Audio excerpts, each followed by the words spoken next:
In Asian cuisine, patok na pansahog ang gabi sa mga sweet and savory na mga pagkain, kagaya ng laing, sinigang at halo-halo. Mayroong good source ng nutrients, vitamins, minerals at antioxidants ang gabi na makakabuti sa ating overall health. Sa sobrang healthy nito, kinukonsider din ito bilang pinakamahalagang pagkain sa Hawaiian Islands. Narito ang ilan sa mga amazing benefits na hatid ng gabi. Number 1, makakabuti sa heart health. Isa sa pinaka-popular na root crop na kinukultivate sa buong mundo, ang gabi ay isang heart-healthy food na mayaman sa nutrients. Ang 1 cup nito ay nagtataglay ng 18% daily value ng potassium. Ito ay isang mahalagang mineral na makakatulong sa pag-regulate ng blood pressure. Ang potassium ay makakatulong din upang mapanatiling normal ang heartbeat, nerve at muscle function. Effective rin ang pag-consume ng sapat na potassium para bumaba ang risk ng cardiovascular diseases. Ang gabi ay mayroong good source ng fiber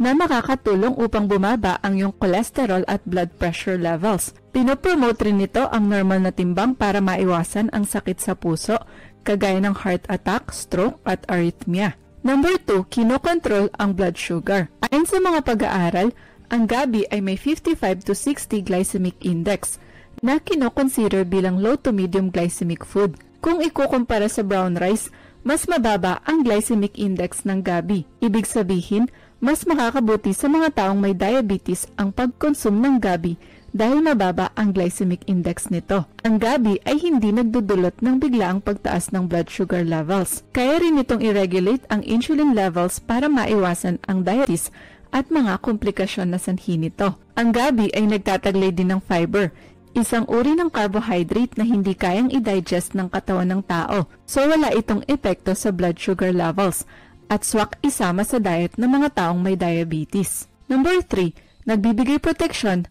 laban sa cancer. Another benefit ng regular na pagkain ng gabi ay kaya nitong i-prevent ang risk ng cancer. Ito ay nagtataglay ng antioxidants at polyphenols na makakatulong upang magkaroon ka ng proteksyon laban sa free radicals na posibleng magdulot ng cancer. Ang quercetin na matatagpuan sa gabi ay nagtataglay ng antioxidant, anti-tumor at anti-inflammatory activity. Napatunayan sa pag-aaral na kaya nitong i-trigger ang pagkamatay ng cancer cells para bumagal ang progression o paglago ng ilang uri ng cancers, kagaya ng breast, lung, colon, cervical at prostate cancers. Mayroon ding high levels ng vitamins, vitamin B6 at vitamin E ang gabi. Mahalaga ang mga nasabing vitamins upang mapanatiling healthy ang immune system at mapuksa ang free radicals. Number 4, pinopromote ang good vision. Kung nais mo namang gumanda ang iyong vision, ang gabi ay posibleng makatulong sa iyo.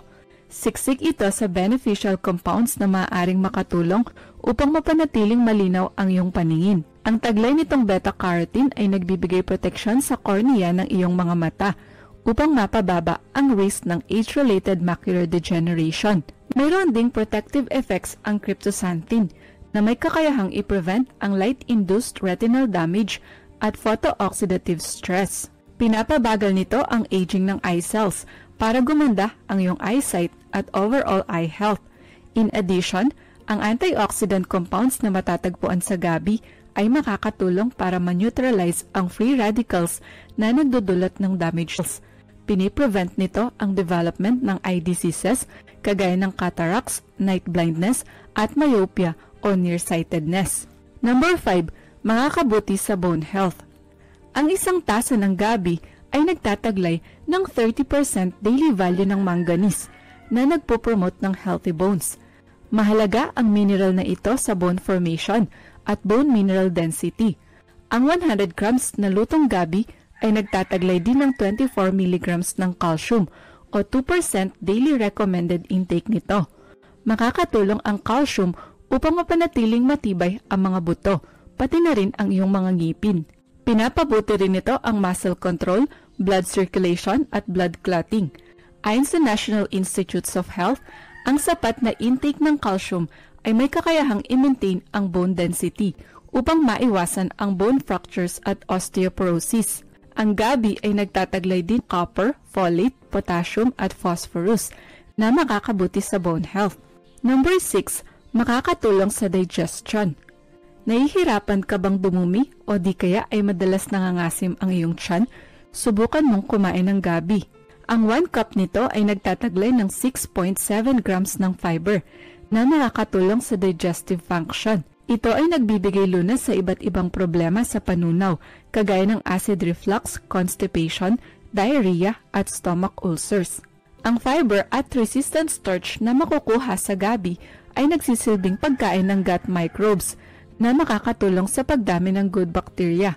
Pinopromote nito ang production ng short-chain fatty acids para mapanatiling healthy at malakas ang iyong intestines.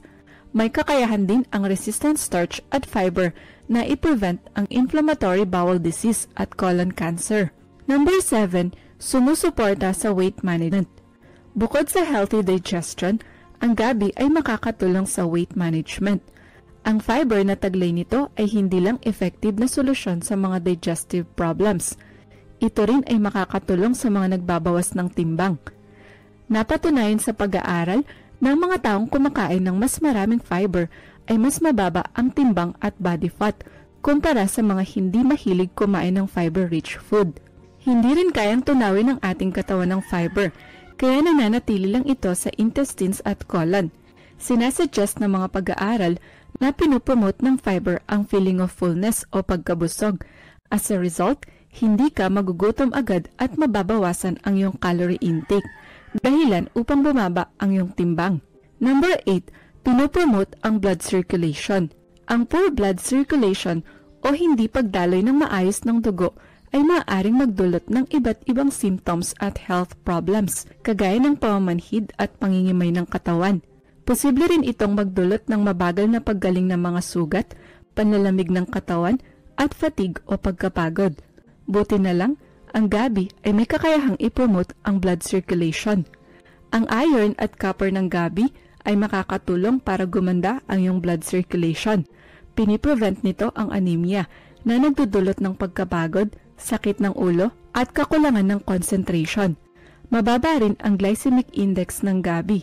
Ito ay nagbibigay ng high energy level sa mga atleta para mas makapag-perform sila ng mahabang oras nang hindi nakakaramdam ng pagkapagod. Number 9, pampalakas ng immune system.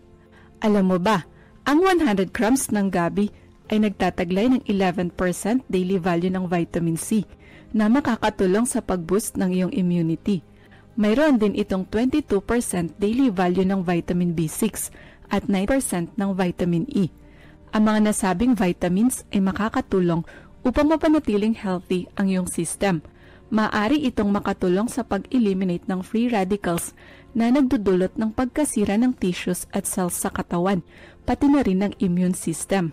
Ang vitamin C ay isang powerful antioxidant na nakakatulong upang maprotektahan ang iyong katawan mula sa free radical damage.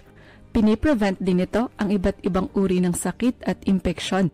Kaya naman ang gabi ay magandang isama sa iyong regular diet. Number 10, pampaganda ng skin. Dahil sa taglay nitong nutrients, vitamins at minerals, ang gabi ay makakabuti rin sa skin health. Ito ay siksik sa vitamins A, C at E na makakatulong para gumanda ang formation ng new skin cells at mapanatili itong healthy. Ang mga vitamins na ito ay nagsisilbing antioxidants na may kakayahang i-prevent ang dark spots at damage. Pinopromote rin ito ang collagen production na makakatulong para mapanatiling plump at youthful looking ang iyong skin. Additionally, ang mga antioxidant compounds na taglay ng gabi ay nagpo-promote ng skin healing.